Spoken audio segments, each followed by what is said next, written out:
Hey guys, Leland with One Shot Gear here. In today's video, I just want to go over kind of the core layering system from Sitka Gear for waterfowl. So we'll start off with the base layers. My favorite one is going to be the core lightweight hoodie, just like for big game. Gives you the hood, the face mask, really nice light layer for next to skin. Just kind of protect you from some of the itchiness and whatnot of the merino wool. Then we're going to jump up to the merino stuff. So Sitka's got their new armor spun merino wool. So essentially that means that all this merino wool is wrapped in nylon before it's ever stitched together into an item. So it's going to be a lot more durable, a little bit more cut resistant than your traditional merino wool. But these are the bottoms. The bottoms don't come in camo, but I find that unnecessary considering it's going to be covered up by other layers anyway. Then I've got the half zip here. This does come in a hooded version as well. This is the 330 merino wool. So you can choose whether you want the hood or not. I know having a ton of hoods is kind of redundant, so that's kind of nice that Sitka is starting to put their items out in hooded or non-hooded. So half zip, that's kind of my go-to for that, just so I don't have a bunch of hoods stacked up on each other. But good, nice, warm base layer for those cold days. Then from there, I'm going to jump up to the grinder hoodie. So this is kind of early season. This is going to be like my outer layer over the top of some base layers. So when it's still really warm out, this kind of just gives you a little bit more of a layer to kind of cut the wind, provide a little bit of warmth. But it's got a really nice articulated hood that kind of follows your head around, so you're not feeling, when you look this way, you don't have the hood blocking your vision. It's going to follow you through so you can see whatever you're looking at really well. So grinder hoodie is one of my favorite pieces. This is something every waterfowler should have. Then on the bottoms, those merino base layers, and then I prefer the Dakota pants. You can go with the grinder pants. They're essentially the same thing, but the Dakota is going to have a fleece liner on the inside, so it does add some warmth. My lower half tends to get pretty cold. If yours does too, I would recommend going with the Dakotas over the grinders. But again, that's going to have that windstop outer fabric, so that's going to cut back on the wind, keep you nice and warm. So that's kind of where the early season layering system stops. From there, I mean, you're set for the first couple weeks at least of waterfowl season. And then as you get later into the season, then you start introducing some of your insulation layers. So as far as the insulation layers go, my favorite is going to be the duck oven jacket for the upper body. I mean, this thing's an absolute toaster. Like, you're not going to get cold in it. You're going to be freaking hot and probably sweating a little bit in the blind, but that's preferred over freezing your butt off out there. So duck oven jacket, it's going to be synthetic insulation up top, and then the lower half of it is a high loft Berber fleece. The reason for that is when you're wearing waders and you're wading around in the river, that lower half is going to be much more prone to getting wet. So they did add that in there so that insulation, if it gets wet, it's not a big deal. It keeps your synthetic insulation up top nice and dry. So duck oven.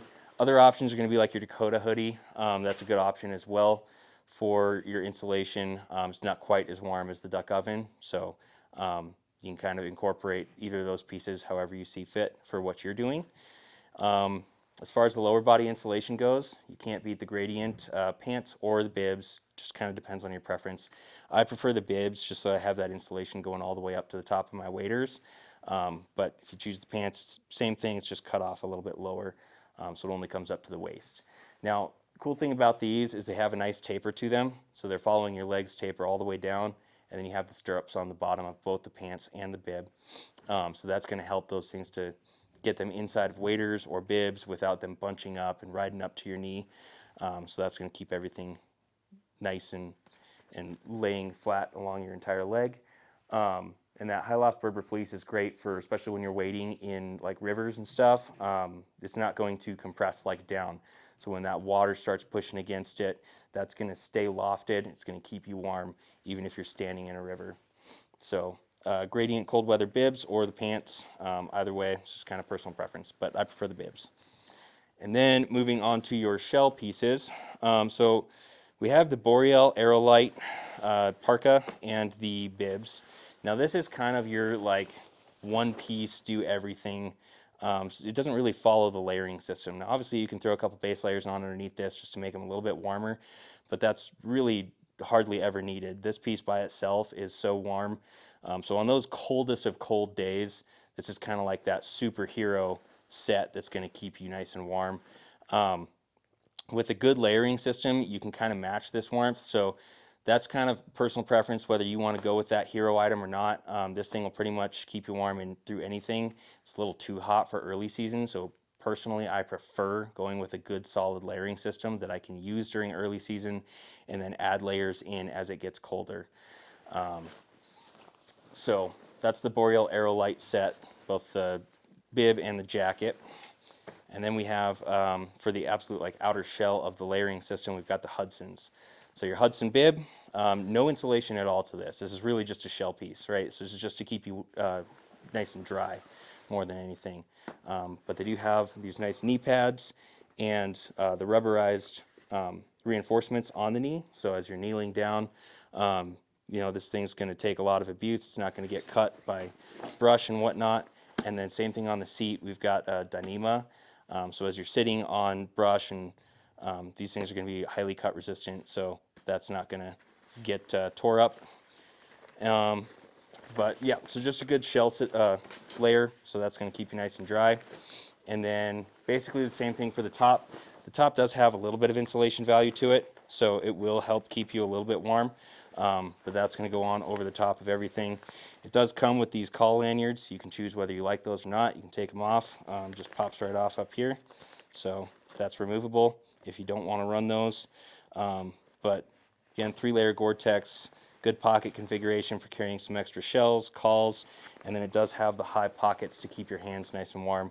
Even while you're wearing waders that are going to come up to about here, your hands can still slide into those pockets. So that about covers the main part of the body there. And again, this is just kind of the core layering system. These are kind of the things that you're going to want to build out your initial layering system with for waterfowl. Obviously, there's some of those specialty items, the Nodax and things like that, that depending on what you're doing, you can add into this layering system. But this is the base, like what's going to keep you warm. And then as far as the accessories go, you've got your gradient gloves, which are going to be a good liner glove, just to kind of take the bite off of that cold.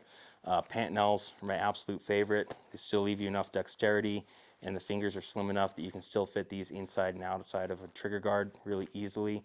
So you can shoot with those gloves on.